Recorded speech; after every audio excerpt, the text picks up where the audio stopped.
God's moving in Hollywood. It's not nearly as much in the closet as it used to be. It's a little bit more out front. More people are unafraid to talk about it.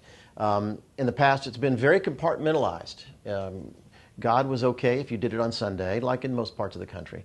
But in Hollywood today, it's becoming a part of everyday conversation. I meet people constantly who are asking me questions about spiritual things, about God stuff, about Christian stuff. And so it's much more obvious than it used to be.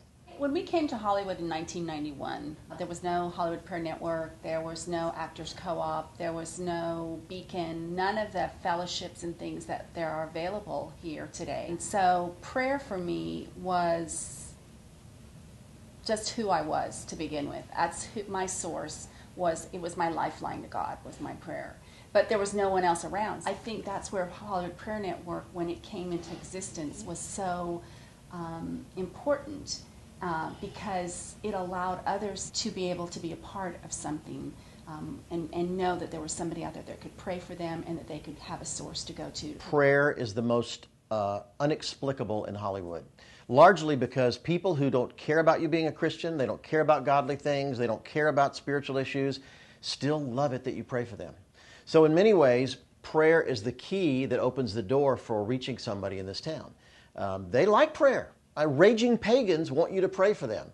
And so I find that's a fascinating thing. I can't fully explain it yet, but there's no question that prayer in many ways is the single most important key. I think it's a remarkable tool for getting the gospel into Hollywood.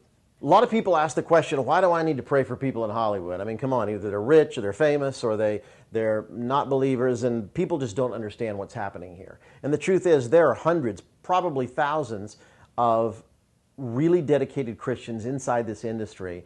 And think of them as missionaries. They're trying to impact a very difficult and hostile culture.